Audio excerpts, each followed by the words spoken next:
तो तक्षी टीवी के सेशन में आपका स्वागत है और मैं हूं आपका दोस्त आजाद।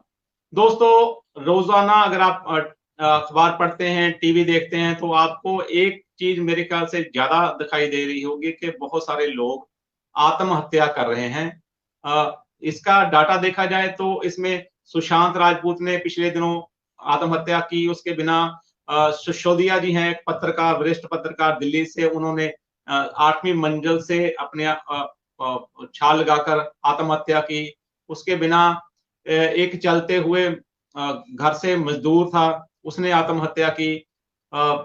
एक बच्चे के नंबर 10वीं क्लास में कम आए, एक के पास मोबाइल नहीं था। ऐसा बहुत कुछ है कि लोग अपनी जीवन लीला खत्म कर रहे हैं। अगर हम देखें तो ऐसे लगता है कि जैसे सारी दुनिया मरने के रास्ते पर निकली हुई हो।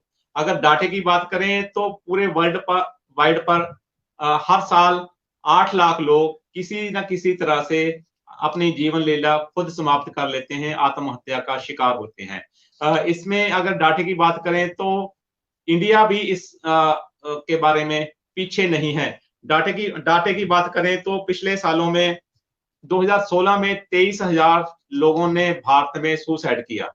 उनमें से जो सबसे ज्यादा वल्नरेबल पॉपुलेशन जिसे हम कहते हैं कि जिन्होंने ज्यादा एज ग्रुप ने आत्महत्या की, उनमें से 15 साल से लेके जो 35 साल का एज ग्रुप है, ऐसे लीजिए कि जो 70% पॉपुलेशन सुसाइड्स हैं वो इस पॉपुलेशन से हो रहे हैं। क्या दिक्कतें हैं, क्या क्या समस्याएं हैं, इस विषय पर हम बात करेंगे। इस विषय पर हमारे साथ पैनल में शामिल हो रहे हैं राजेंद्र जोधपुरिया जी, जो कि एक साइकोलॉजिस्ट हैं, वरिष्ठ इसके बारे में बात करते रहते हैं। राजेंद्र जी, आपका पैनल में स्वागत है।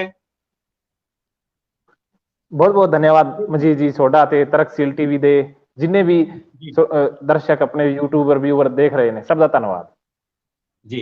राजेंद्र जी, हम आपसे जानना चाहेंगे कि ये जो सुसाइड्स हैं वर्ल्ड वर्ल्ड वाइड जी। पर चल रहा है। आज मेरे ख्याल से अगर हम इसे कोविड-19 के समय की बात करें तो इसमें जो सुसाइड्स का रेट है काफी ज्यादा बढ़ गया है। तो इसके पीछे बिल्कुल। वर्ल्ड के स्टैट क्या है, इंडिया के स्टैट क्या है, अलग अलग पॉपुलेशन के स्टैट क्या है। और मुझे जैसे लगता है कि कोविड-19 की जो महामारी है वो तो है ही, साथ में ये जी सुसाइड्स की एक महामारी इसके समय में मनुष्य भुगत रहा है। इसके बारे में थोड़ा सा बताएं। जी जी मुझे जी सुसाइड का मतलब है कि लैटिन भाषा का एक शब्द है जिसमें खुद को खुद ही खत्म कर लेना या स्वयं को, जो जीवन है खुद का जीवन खुद ही समाप्त कर लेना, सुसाइड कहा जाता है। अगर हम आंकड़ों की बात करें, डाटाज की बात करें, तो वर्ल्ड के अंदर WHO का एक सर्वे है, वर्ल्ड हेल्थ ऑर्गेनाइजेशन का, वो कहते हैं कि 8 से 10 लाख लोग प्रति वर्ष सुसाइड कर जाते हैं पूरे विश्व के अंदर। और जो ज्यादातर जो कंट्रीज हैं जहां पर सुसाइड होती है वो यूरोपियन कंट्रीज है, रसिया है, उसके बाद इंडिया का नंबर आता है।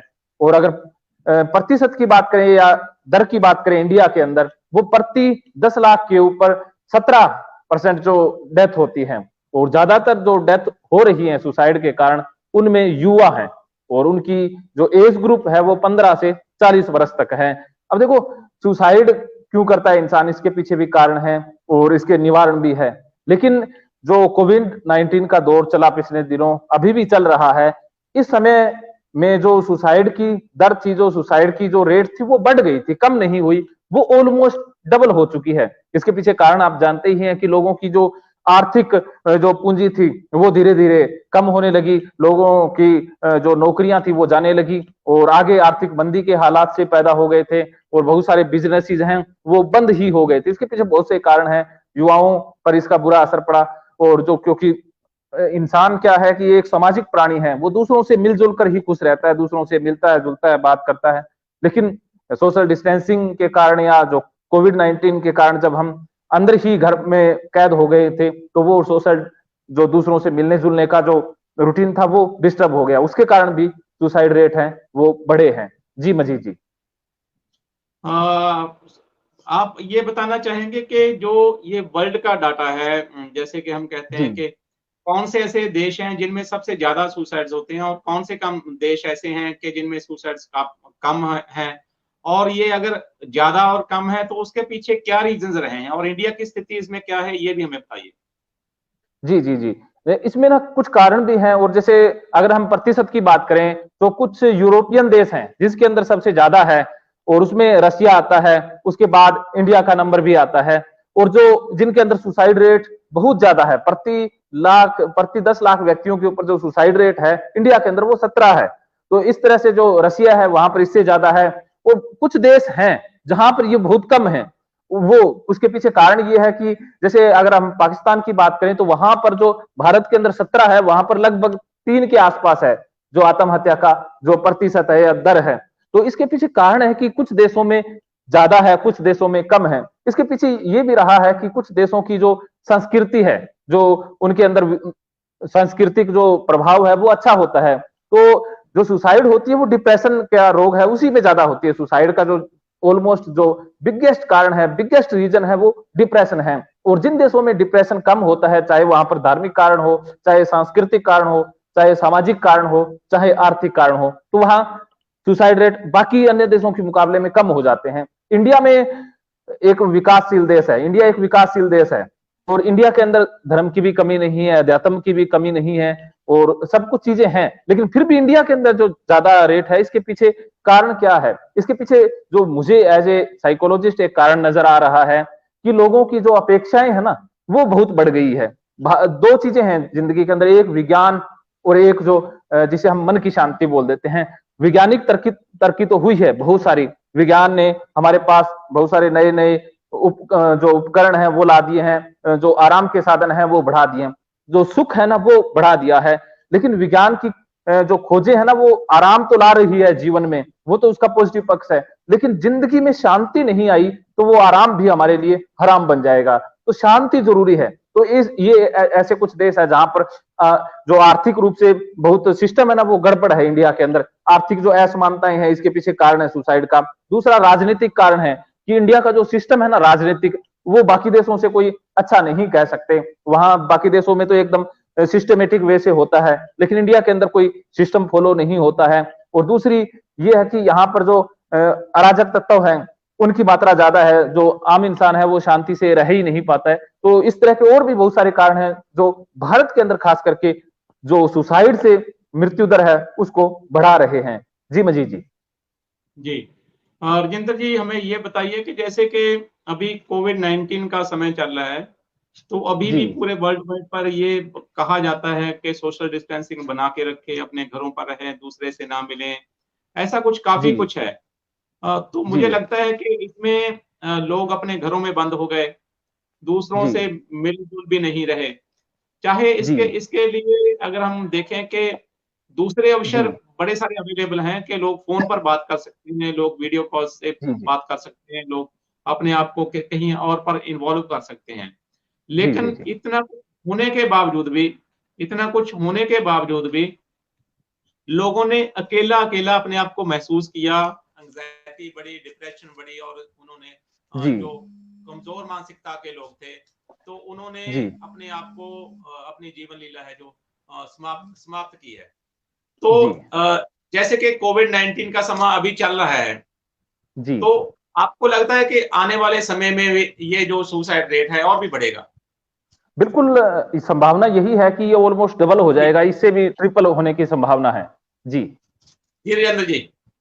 जी, तो आने वाले समय में जो सुसाइड रेट है वो बहुत गुना बढ़ जाएगा कि इसकी ना हम कल्पना भी नहीं कर सकते। एज ए मैं साइकोलॉजिस्ट अगर मैं फ्यूचर की अगर तस्वीर की बात करूं, चाहे वो भारत हो चाहे कुछ अन्य देश हो, वो अन्य देशों की जो आर्थिक या उनकी जो राजनीतिक है वो व्यवस्था अलग है, तो उनके ऊपर ये मेरी बात शायद लागू ना हो। लेकिन इंडिया के बारे में मुझे लगता है कि ये बात बिल्कुल सटीक है कि आने वाले समय में सुसाइड और आपराधिक जो चीजें हैं वो ज्यादा हो जाएंगी, ऑलमोस्ट डबल हो जाएंगी। चाहे वो कोविड-19 इसके लिए ना वो कहते हैं ना जलती हुई आग में घी का काम किया है, क्योंकि इसके पीछे जो कारण है ना, सबसे बड़ा कारण आज इस वीडियो में हम सभी जान लेते हैं मजीद जी, वो ये है कि इंसान ना सुसाइड कब करता है। इंसान के पास वो कहते हैं ना, कोई सुसाइड करता है ना वो खाली पेट नहीं करता है, पेट भरा हुआ होता है सबका। कि कोई सुसाइड करता है ना वो भूखा नहीं करता है। ये आर्थिक कारण है, आर्थिक कारण के साथ ना घरेलू हिंसा भी जुड़ जाती है, तब वो ना गरीबी वाले लोग ज्यादा उस डेटा में आ जाते हैं। वरना गरीब लोग आत्महत्या करते नहीं है, ऐसा ज्यादा करते हैं ऐसा कोई सच नहीं है। तो जो जिसका ना पेट तो भरा हुआ है लेकिन दिमाग में ना एक विजन नहीं है, जीने का एक मकसद नहीं है, वो इंसान सुसाइड करे ना करे वो आत्महत्या का मरीज है ही है। तो देखो इसमें से बहुत सारे कर जाते हैं, अटेम्प्ट भी कर लेते हैं। बहुत कम लोग होते हैं जिनके अंदर विचार ना आया हो कभी भी आत्महत्या का, और बहुत सारे ऐसे लोग होते हैं जिन्होंने अटेम्प्ट किया होता है, और उसमें से जो 10% लोग हैं ना वो कामयाब होते हैं, और जो बाकी बच जाते हैं जो अटेम्प्ट तो किया लेकिन कामयाब नहीं हो पाए, वो जो है ना 50% जो केसेज हैं वो 1 साल के अंदर अंदर अटेम्प्ट को दोबारा दोहरा लेते हैं। तो इसमें मेरा यही कहना है कि अगर हमारे पास जीने का मकसद नहीं है ना, चाहे ऐशो आराम है, घर में गाड़ी भी है, बंगला भी है, सब कुछ है, लेकिन जीने का एक मकसद नहीं है, वो इंसान आत्महत्या के आत्महत्या की मान लीजिए, वो जिंदा तो है लेकिन वो कहते हैं ना जिंदा है, उसकी लाश ही चल रही है, वास्तव में वो जिंदा नहीं है। तो ऐसे इंसानों को चाहिए कि उनका ना जीने का मकसद हो। वो देखो कि एक उम्मीद होती है जीने की, एक मकसद हमारी उम्मीद होती है कि उसी के सहारे हम जी लेते हैं। तो जिस इंसान के जीवन में ना उम्मीद नहीं है, जिस इंसान के जीवन में ना एक आगे की तस्वीर क्लियर नहीं है कि आने वाले साल में मेरा भविष्य क्या होगा, keep and in the mind, कि हमें हमारा फ्यूचर नहीं पता कि क्या होगा, क्योंकि फ्यूचर हमें इसलिए पता नहीं है क्योंकि वर्तमान का हमें पता नहीं है कि फिलहाल जो हम कर रहे हैं वो क्या है। जो फिलहाल मैं कर रहा हूं वैसा ही करता रहा तो अगले आने वाले 1 साल में मैं कहाँ हूंगा, 2 साल में कहाँ हूंगा, 3 साल में कहाँ हूंगा। तो धीरे धीरे इंसान की ना ख्वाहिशें तो बढ़ती रहती है, लेकिन उसका जो विजन है, मिशन है, गोल है, वो बढ़ता नहीं है। तो धीरे धीरे इसमें गैप आ जाता है और इंसान को लगता है कि जो करना चाहता था वो हो ही नहीं रहा है, और वो सुसाइड कर लेता है। जी मजीद जी। राजेंद्र जी, जैसे कि आपने बताया कि जो सभी तरह के लोग हैं, या ऐसे लीजिए कि जो आपकी आपकी एबिलिटी कुछ और कह रही है, आपके ड्रीम्स कुछ और कह रहे हैं, उसके बीच में अक्सर बैलेंस नहीं बन पाता, तो आप इस तरफ को चले जाते हैं। अगर डाटा जी को जी देखें तो डाटा ये कहता है कि जो मार्जिनल लोग हैं, जो गांव के लोग हैं, उनमें जी ये जी जो सुसाइड रेट है वो ज्यादा है, क्योंकि जी जी गांव के लोगों को तो मेरे ख्याल से जितनी दौड़ शहरों में लगी हुई है उतनी गांव में इतनी दौड़ नहीं होती। ऐसे लीजिए कि वो जी काफी नेचर के नजदीक रहते हैं, वो सिंपल सी जी जी जिंदगी जीते हैं, लेकिन जी डाटा जो बताता है वो डाटा यही बताता है कि उनमें सुसाइड रेट काफी ज्यादा होता है। तो उसका क्या जी मेन रीजन आपको नजर आता है? जी जी गांव की बात कर लें तो गांव में जो है ना स्टूडेंट है चाहे वो बड़ा है, गांव के अंदर इंसान चाहता है कि वो तरक्की करे, उसके पास ऐशो आराम की सुख सुविधाएं हो, लेकिन वो जुटा नहीं पाता है, और वो ना कंपेयर करता रहता है दूसरों के साथ कि मैं कहाँ पैदा हो गया, मुझे यहाँ पैदा नहीं होना चाहिए था, मुझे घर अच्छा नहीं मिला। तो ये भी एक कारण है। और एक कारण ये भी होता है कि वो जो गांव में है वो अपने आप को ना हीन समझने लग जाते हैं किसी दूसरे बड़े शहर से या तीसरे से, या उनको अगर हीन समझ लिया कि वो इंफ्योरिटी कॉम्प्लेक्स हैं, वो उनके सामने बोल नहीं पाएंगे, उनके पास स्किल नहीं है, उनकी बेइज्जती हो जाएगी, उनको समझा नहीं जाएगा। तो अगर उनकी ऐसी मानसिकता डेवलप हो जाती है तब भी सुसाइड का जो रेट है वो गांव में बढ़ जाता है। इसके अलावा भी बहुत सारे कारण हैं कि जैसे उनको जो क्वालिटी एजुकेशन है, क्वालिटी जो टेक्नोलॉजी की चीजें हैं वो उपलब्ध नहीं हो पाती है, इस वजह से वो फ्रस्ट्रेशन या कुंठा के शिकार हो जाते हैं। और जो स्वास्थ्य की सेवाएं हैं, चाहे वो मानसिक स्वास्थ्य की सेवाएं हो, चाहे वो हेल्थ जो फिजिकल स्वास्थ्य जो शारीरिक स्वास्थ्य है उसकी सेवाएं हो, गांव में कई बार उस क्वालिटी की नहीं मिल पाती है उनको जो शहरों में मिल पाती है। तो इसी वजह से गांव में भी सुसाइड रेट बढ़ जाता है। लेकिन मजीद जी जो फ्यूचर की जी तस्वीर है ना वो अब इससे उल्ट है कि गांव के लोगों में जो सुसाइड रेट है वो आने वाले दिनों में कम होने की मुझे संभावना इसलिए लग रही है कि जो आज ऑनलाइन का जमाना आ गया है, कि आज पूरा विश्व एक मुट्ठी में बन गया है, शहर गांव में शहर भी तो एक गांव ही बन गया है। और ऑनलाइन के जमाने में जो जो गांव तक जो चीजें पहुंचती हैं वो भी बिल्कुल फास्ट हो गई है। आज इतनी जो 4G कनेक्शन है या आने वाले दिनों में 5G कनेक्शन है गांव तक भी पहुंच रहा है, तो इंसान गांव में नेचर के करीब या उसको वो चीज मिल जाएगी गांव के अंदर ही, तो आने वाले दिनों में ये सुसाइड रेट कम हो जाएगा गांव में। मजीद जी। राजेंद्र जी, मैंने जैसे कि डाटा देखा है कि जो औरतें हैं वो घर की चार जी दीवारी में रहती हैं ज्यादा करके। बहुत जी कम अवसर मिलते हैं उनको बाहर जाने के, अपने आप को एक्सप्लोर करने के, आगे बढ़ने के। लेकिन जी जो हम सुसाइड का रेट देखते हैं वर्ल्ड वाइड, तो वो मेल्स में ज्यादा है। जी इसका जी इसका क्या रीजन आप बताएंगे? एक तो जैसे हम इसको सोसाइटी से रिलेट करके देखते हैं कि जो जी जी जो जिनको ज्यादा मौके मिलेंगे, एक्सप्लोर कर पाएगा, वो कम जी होगा, उसमें सुसाइड कम जी होगा। लेकिन यहाँ पर जो हम औरतों और मर्दों के बारे में बीच में देखते हैं, तो ये सुसाइड रेट मेल्स में ज्यादा है, फीमेल्स में कम है। इसके बारे में भी थोड़ा सा बताइए आप। जी जी जी। तो हमारा देश है ना, पुरुष प्रधान देश है। अभी भी समानता तो लगभग आ रही है, लेकिन कहीं ना कहीं जो परिवार का जो भरण पोषण की जिम्मेवारी है ना, वो मेल के ऊपर ही रहती है। अब मेल, अगर घर में बच्चे हैं, वाइफ हैं, उनकी भी बहुत सारी अपेक्षाएं हैं उनको।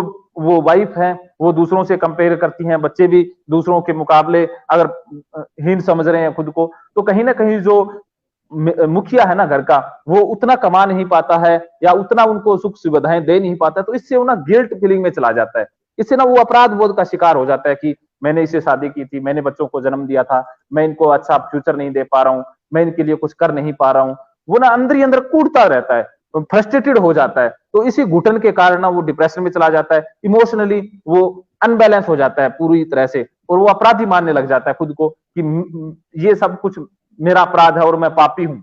वो खुद को पापी, पाप वाली फीलिंग से घिरा हुआ पाता है, और उसको लगता है कि अब मैं इस जो फीलिंग्स है गिल्ट वाली या पाप वाली, इससे मैं कभी निकल ही नहीं पाऊंगा। मैं परिवार के लिए एक जिम्मेवार इंसान नहीं हूं, इससे अच्छा है कि इनकी जिम्मेवारी और कोई ले। तो वो अपने आप को ना दुनिया से विदा होना ही उचित समझता है। तो ये एक कारण बनता है मेल के अंदर सुसाइड रेट ज्यादा होने का। जी जी जी। राजेंद्र जी, आगे बात करने से पहले हम थोड़ा सा ब्रेक लेना चाहेंगे और हमारे दर्शकों को एक जो तर्कशील सोसाइटी की ऐड है वो दिखाना चाहेंगे। आप बने रहिए जी हमारे साथ। ਤਰਕਸ਼ੀਲ ਸੁਸਾਇਟੀ ਪੰਜਾਬ ਪ੍ਰਕਾਸ਼ਨ ਵੱਲੋਂ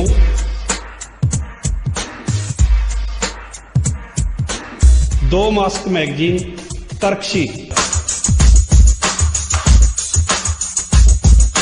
ਵਿਗਿਆਨ ਹੀ ਸੱਚ, ਤਰਕ ਅਤੇ ਜੀਵਨ ਜਾਂਚ। ਸਾਡਾ ਪਤਾ ਹੈ ਤਰਕਸ਼ੀਲ ਭਵਨ, ਤਰਕਸ਼ੀਲ चौक, बरनाला।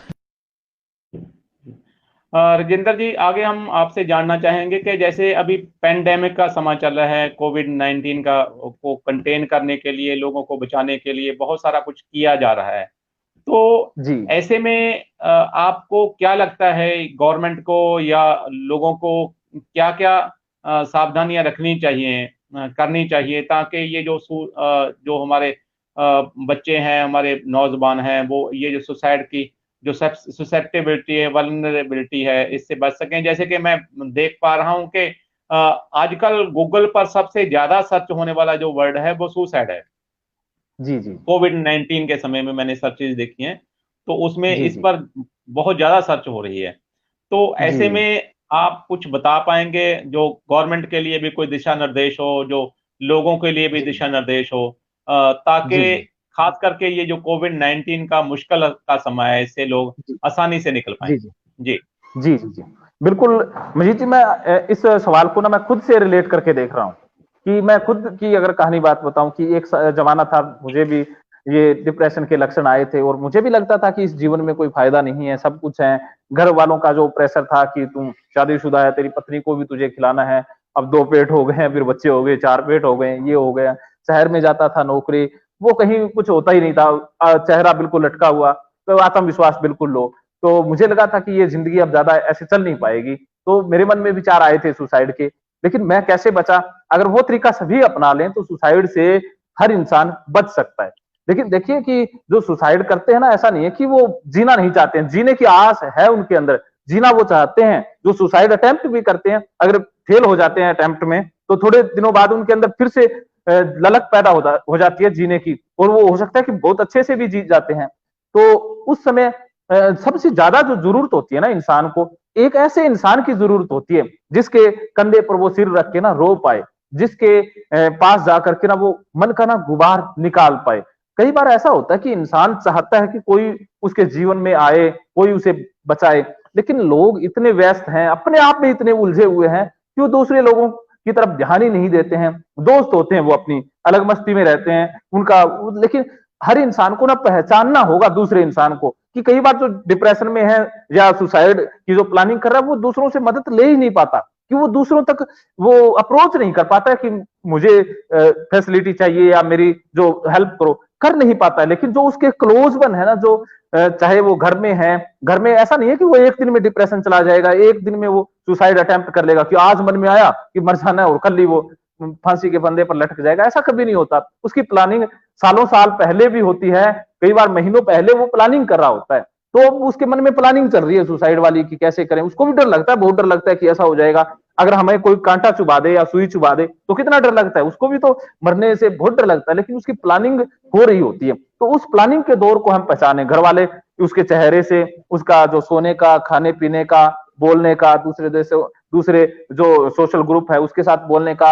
आजकल तो हम पहचानना है ना, तो व्हाट्सएप पे डीपी कैसी लगी हुई है उससे देख करके पहचान सकते हैं, स्टेटस कैसे लगे हुए हैं उससे पहचाना जा सकता है, गाने कैसा सुनता है। जो इंसान क्योंकि डिप्रेशन में है या सुसाइड करने जाएगा, उसके गाने देख लो यूट्यूब पे, वो गाने क्या ढूंढता है वो, और वो जो फेसबुक पे अपनी पोस्टें कैसी कैसी डालता है। तो सोशल मीडिया के द्वारा भी हम पहचान सकते हैं कि ये अभी क्या करने वाला है। जैसे मैं अभी मेरा एक दोस्त है, बड़ा अच्छा टेक्निकल है, उसका मेरे पास मैसेज भी आया था। तो मैंने उसके दोस्त से पूछा भी वो आजकल क्या कर रहा है। कह रहा है कुछ कर तो नहीं रहा है, बस जो फेसबुक पे और उस पे व्हाट्सएप पे जो स्टेटस है ना, वो तो बिल्कुल उदासी वाले डाल रहा है। और तो उसमें हम पहचान सकते हैं कि ये डिप्रेशन में है और सुसाइड कभी भी अटेम्प्ट कर सकता है। तो हमारी जिम्मेवारी बनती है कि हम उसके पास जाएं। तो सरकार के लिए यही है कि वो जैसे एक सीमित पॉपुलेशन पर, चाहे वो गांव है, गांव के अंदर कुछ ऐसे सोशल वर्कर हो सकते हैं, साइकोलॉजिस्ट, काउंसलर हैं, उनकी जिम्मेवारी हो कि वो हर एक परिवार से टच करें। जैसे फैमिली डॉक्टर होते हैं ना, उसी तरह से वो कि फैमिली के अंदर एक डाटा उसके पास हो कि कौन इंसान क्या कर रहा है इन दिनों में, उसकी गतिविधियां क्या है, चाहे वो ऑनलाइन रिकॉर्ड रखे, तो हर एक इंसान का उसके पास रिकॉर्ड हो, उसे पता चल जाएगा कि अब ये डिप्रेशन में है, ये उदासी में है, तो उसको वहीं घर जा करके या कैसे भी करके उसको सेवाएं दी जाए, तो सुसाइड पूरी तरह से रुक जाती है। वो इंसान चाहता है कि मेरे पास कोई आए, मेरे से बातें करें, मेरे को सहानुभूति दे, मुझे टाइम दे। घंटों, 2-2 घंटों तक ना सीटिंग देनी पड़ सकती है जिनको डिप्रेशन है, उनके साथ बैठना, उनके साथ खाना खाना, उनको एक दोस्त या उनको एक ना साथी, या उनको सब कुछ वो लगने लग जाए कि ये मेरा ही है। तो उससे ना उसके अंदर जीवन की उम्मीद बढ़ जाती है, धीरे धीरे वो सक्षम हो जाता है खुद चलने का, तो बच सकता है। तो मजीद जी, मेरा ये मानना है कि हमें ना इंडिविजुअल अप्रोच भी करनी चाहिए। हमने जैसे सरकार ने एक हेल्पलाइन जारी कर दी कि इस नंबर पर आप फोन कर सकते हो। आजकल बहुत सारी सुविधाएं हैं कि आपको सुसाइड करने का मन में विचार आ रहा है या आपको डिप्रेशन है, तो ये हेल्पलाइन नंबर है, सीधा वहां पर फोन करो, वहां से जवाब भी आता है, वो काउंसलिंग भी करते हैं। लेकिन एक ये तरीका है, एक वो तरीका भी है जब इंसान अप्रोच ही नहीं कर पा रहा है, उसके अंदर उतनी भी क्षमता नहीं है कि वो अप्रोच कर पाए, तब हमें भी अप्रोच करना होगा। तो उस अप्रोच के लिए भी तो हमारे पास कुछ सोशल वर्कर या काउंसलर या साइकोलॉजिस्ट वो अपॉइंट किए हों, हर एक पॉपुलेशन पे हो, चाहे किसी ना किसी तरीके से वो बनाया जा सकता है प्लान। वो तो जो प्लानिंग करते हैं, जो इस पॉपुलेशन की, या जो उनका काम होता है। मजीद जी। जी।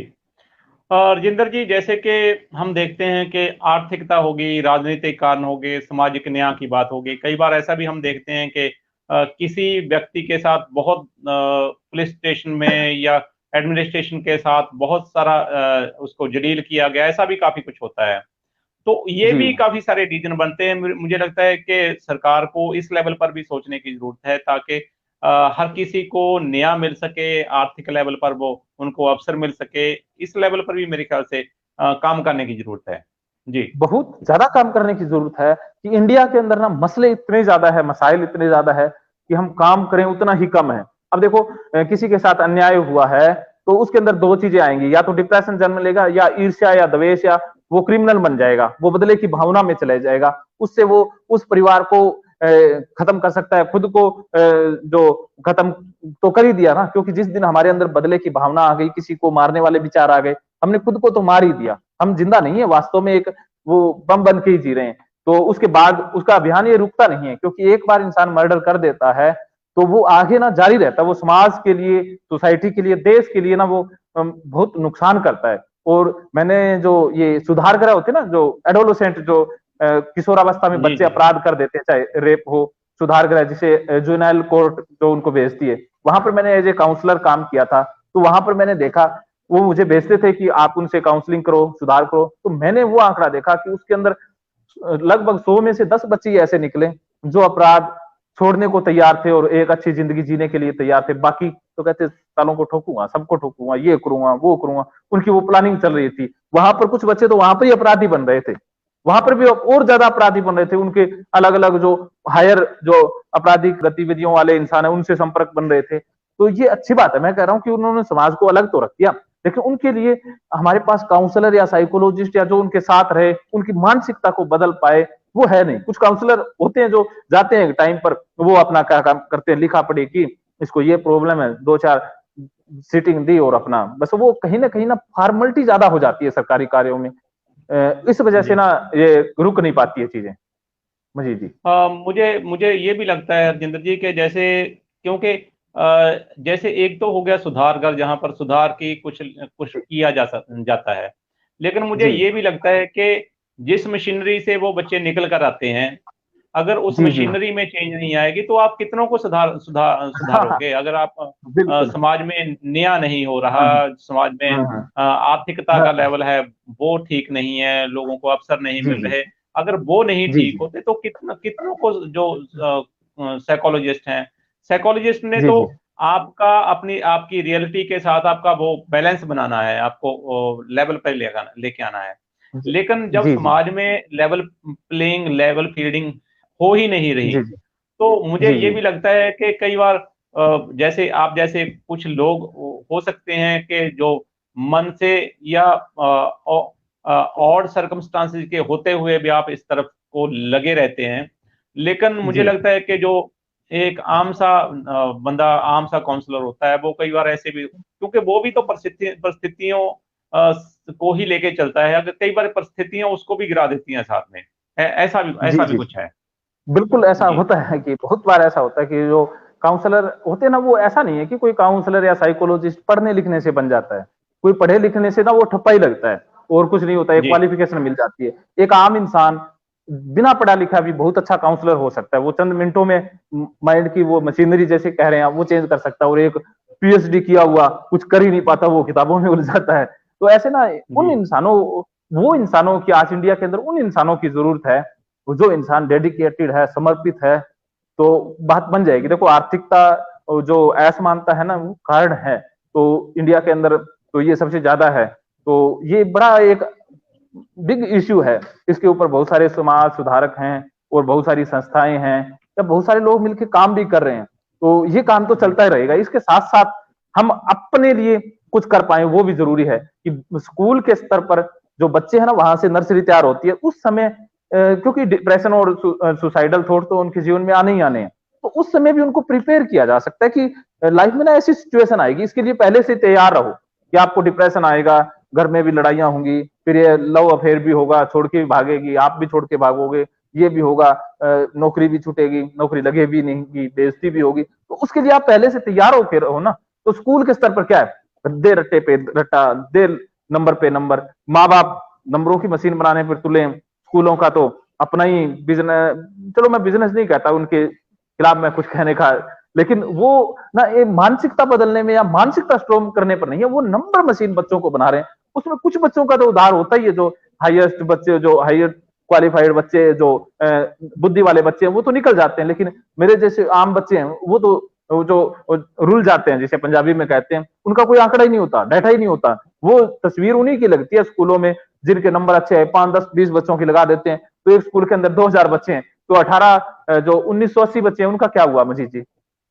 जी जी मुझे मुझे ये भी लगता है कि हमने ना जो ये कामयाबी के मेयार जो हमने सोच रखे हैं कि एक फेल होता है, एक पास होता है। बेसिकली मुझे जी लगता है कि लाइफ में फेल और पास नहीं होता, बिल्कुल। लाइफ में एक स्टेज से निकलकर दूसरी स्टेज में पहुंचता है। तो हमने बता जी दिया कि अगर आपके इतने परसेंट नंबर नहीं आए तो आप तो बस रह जाओगे। ऐसे हमने कुछ जी मेयार बना रखे हैं, जबकि मुझे लगता है ये मेयार भी गलत हैं। तो और बहुत गलत है। पॉपुलेशन पॉपुलेशन को इस तरफ को वो धकेल रहे हैं जिन पर सोचने की बात है। जी राजेंद्र जी, आपसे हमने बहुत लंबी गुफ्तगू की, आपसे बहुत सारी जी जी जानकारी हमारे दर्शकों तक पहुंची। तो आप पैनल में शामिल हुए, कोई अंत में आप हमारे दर्शकों के लिए कोई मैसेज देना चाहें तो वो जी जी बताइए। जी हाँ, कुछ जी सेकंडों का मैसेज है। देखो जिंदगी में ना सिचुएशन आएगी, फेलियर आएगी, लोग भी बेइज्जती करेंगे, नुकसान भी होगा, आपदा भी आएगी, प्रियजन की भी डेथ होगी, पत्नी या प्रेमिका भी छोड़ के भागेगी, बच्चे भी करेंगे, सारी ना जो आउटर फैक्टर है ना वो होंगे, उनको नहीं रोक सकते, लेकिन इंटरनल जो है ना फैक्टर उसको कम कर सकते हैं, अंदर शांति हम ला सकते हैं। अंदर शांति लाने के लिए देखिए कि मेडिटेशन का साइंटिफिक है कि हम कुछ देर चाहे सांसों पर फोकस करें या शांति से लेट जाएं या अपने साथ बात करें, खुद के साथ बात करें। दूसरों के साथ तो हम 24 घंटे करते हैं, खुद के साथ टाइम दें। हम ना 24 घंटे दूसरों को या बच्चों के टाइम देने की बात करते हैं, क्या हमने कभी खुद को टाइम दिया? तो हम खुद को टाइम दें। हम दूसरों से प्यार करते हैं, पति कहता है पत्नी से करता हूं, प्रेमिका कहती है उससे करता हूं, बच्चों से करता हूं, क्या हम खुद से प्यार करते हैं? जो इंसान खुद से प्यार करता है ना, वो इस तरह के जो आपराधिक कार्यवाही है ना उसमें जा ही नहीं सकता। तो सेल्फ लव की तरफ भी हमें जाना होगा। ये मेरा मैसेज है कि जो खुद से प्यार करता है, दुनिया उससे प्यार करती है, वो दुनिया से भी प्यार करता है, तो वो बदल भी सकता है। तो ये कुछ रास्ते हैं जिन रास्तों से हम बच सकते हैं। जी जी जी जी, तो आपका बहुत बहुत धन्यवाद। आप पैनल में हमारे साथ शामिल हुए और हमारे दर्शकों को बहुत सारी जानकारी दी। आपका बहुत बहुत धन्यवाद। जी मुझे जी। तो दोस्तों, बहुत सारी लंबी जानकारी आप तक पहुंची। इसका हो सकता है आपको कोई लाभ हो, आपके किसी प्रियजन में आपको किसी ऐसे लक्षण मिले, तो मनुष्य यहाँ पर जीने के लिए आया है, उसको जीने का मौका मिलना चाहिए। अगर ऐसे कुछ कहीं भी कोई विचार पैदा होते हैं तो उन विचारों को खत्म करने के लिए काउंसलिंग का साथ लें, किताबों का साथ दें, और अगर किसी लेवल पर किसी प्रोफेशनल सर्विसेज की भी जरूरत पड़ती है तो ये राजेंद्र जोधपुरिया जी एक काउंसलर हैं, इनकी भी हेल्प ली जा सकती है। ऐसी और भी विषय हैं जिन पर हम बात करते रहते हैं। ऐसे और भी विषयों की जानकारी के लिए अगर आपने हमारे चैनल को सब्सक्राइब नहीं किया तो चैनल को सब्सक्राइब कर लें, वीडियो को लाइक करें, अच्छी लगे तो इसको अपने जो दूसरे प्रियजन हैं, दोस्त हैं, मित्र हैं, रिश्तेदार हैं, उनमें सेंड करें ताकि ये वीडियो ज्यादा से ज्यादा लोगों तक पहुंच सके। आप इस वीडियो में हमारे साथ For more contents related to rational thinking, subscribe our Tarkshil TV channel now. For instant updates of new videos, don't forget to press the bell icon.